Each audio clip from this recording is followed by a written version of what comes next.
जगन्नाथ, जय जगन्नाथ. मित्रांनो, ओडिसा राज्यातील या ठिकाणी जो चारो धाम मधलं सर्वात मोठं धाम आहे, हे समोर दिसतंय ते जगन्नाथ भगवान मंदिर. ज्या ठिकाणी प्रत्यक्ष भगवंताचं हृदय, श्रीकृष्णाचं हृदय आजही या ठिकाणी भक्तांच्या दर्शनासाठी या ठिकाणी उभे आहेत भगवान श्रीकृष्ण. आणि आपल्याला सर्वांनाच माहीत आहे की अतिशय पवित्र असलेलं, जागृत आणि प्रत्यक्ष म्हणजे अनेक लीला या ठिकाणी भगवान श्रीकृष्णाने जगन्नाथाच्या रूपाने केले. जगन्नाथ अर्थात पुऱ्या जगाचा नाथ, जगाला सांभाळणारा, जगाचा प्रमुख हा जगन्नाथ. आणि या जगन्नाथला येण्यासाठी मित्रांनो, एक तर आपल्याकडून खूप ट्रेन कमी आहेत, म्हणजे ट्रेन नाहीतच आपल्याकडून. आपल्याला भुवनेश्वरीलाच यावं लागणार आणि भुवनेश्वरीवरून बसच्या सेवा भरपूर सुरू आहेत. वाहतूक ट्रॅव्हल्स मोठ्या प्रमाणात सुरू आहेत मित्रांनो. त्या पद्धतीनं आपल्याला यावं लागणार. मुंबईवरून 1-2 ट्रेन आहेत, पण त्या रोज नाही आहेत. आणि त्या कल्याण आणि भुसावळ मार्गे या सगळ्या ट्रेन आहेत मित्रांनो. त्यामुळे आपल्याला हे सोलापूर मार्गे किंवा या जवळच्या मार्गे यायचं असेल तर आपल्याला मित्रांनो भुवनेश्वरीला यावं लागेल. भुवनेश्वरीला आपल्याला डायरेक्ट काकीनाडा एक्सप्रेसने यावं लागेल आणि भुवनेश्वरीवरून बसने यावं लागेल. आणि मुंबईवरून कल्याणवरून भुसावळ मार्गे येणाऱ्या 2 ट्रेन आहेत मित्रांनो. अशा पद्धतीनं तुम्ही जगन्नाथपुरीला दर्शनासाठी येऊ शकता.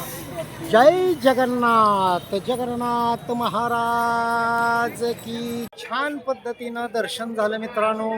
अतिशय सुंदर, अतिशय भव्य असा हा परिसर आपण बघतोय.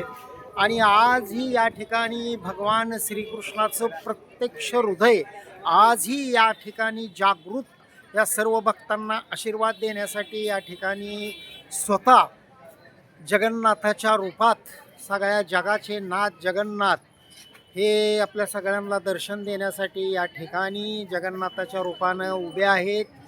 त्यांची बहीण माता सुभद्रा आणि बलराम भैया अशा या 3 मूर्त्या या मंदिरात आहेत. अतिशय सुबक, अतिशय जागृत असे हे असणारं देवस्थान आहे मित्रांनो. हवेच्या विरुद्ध फडकणारा ध्वज आपल्याला दिसतोय.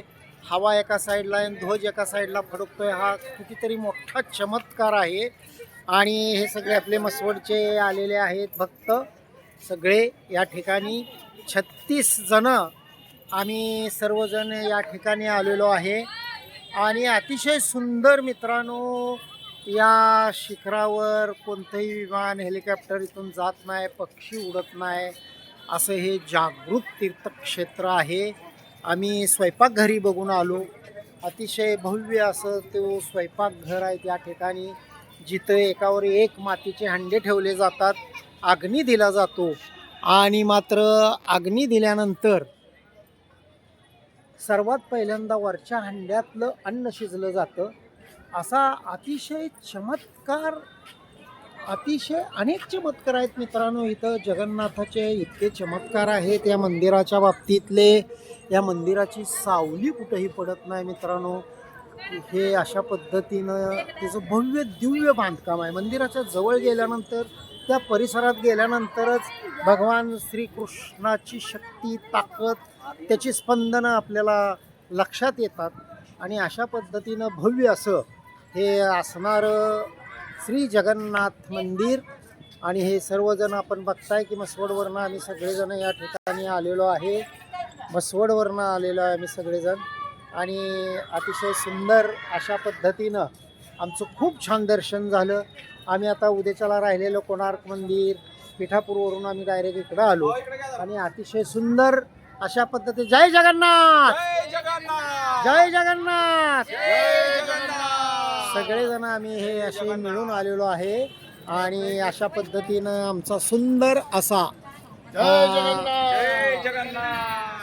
जगन्नाथपुरीचा दौरा झालेला आहे. चारो धाममधलं अतिशय पवित्र असं तीर्थक्षेत्र. याचं आम्हाला प्रत्यक्ष प्रभू जगन्नाथाचं, माता सुभद्रा मातेचं आणि बलराम भैयाचं दर्शन झालेलं आहे. धन्य झालो आम्ही सगळेजण. चारोधाममधले पवित्र धाम याचं दर्शन आम्हाला आज मिळालं. भगवान श्री जगन्नाथ महाराज की जय. पण हा बोर्ड पाहताय जगन्नाथ जी का ससुराल, हे आपण पुढं दिसतंय ते झाडाच्या पाठीमाग जगन्नाथजी महाराज भगवान श्रीकृष्ण भगवान विष्णुनारायणांचं ससुराल म्हणून हे प्रसिद्ध असं पुरीतलं तीर्थक्षेत्र आहे. पर्यटक जगन्नाथांचं दर्शन झाल्यानंतर त्यांच्या ससुराल या ठिकाणी भेट देतात. आणि अशी कथा आहे मित्रांनो की लक्ष्मी देवी रुसून ज्या वेळेला आपले वडील समुद्र देवता, आणि ह्या समुद्राच्या काठावर हे मंदिर आहे, समुद्र देवतेच्या या ठिकाणी आपल्या घरी आली आणि रुसून बसली होती. कालांतरानं काही वर्षानंतर मात्र स्वतः भगवान विष्णुनारायण या ठिकाणी आले. आपण समोर बघताय ते मंदिरच आहे मित्रांनो. आत कॅमेरा अलाउड नाही आहे, त्यामुळं मी आतलं तुम्हाला दाखवू शकत नाही. परंतु समुद्र देवतेची छान मूर्ती आहे, बाजूला श्रीकृष्ण आहेत, महालक्ष्मी आहेत. आणि अशा पद्धतीनं हे मंदिर या ठिकाणी आपल्या सगळ्यांच्या दर्शनासाठी माहिती देतोय. आणि जगन्नाथजीचं ससुराल म्हणून या ठिकाणी सर्व भाविक भक्त या ठिकाणी दर्शनासाठी या मंदिरात येत असतात. जय जगन्नाथ.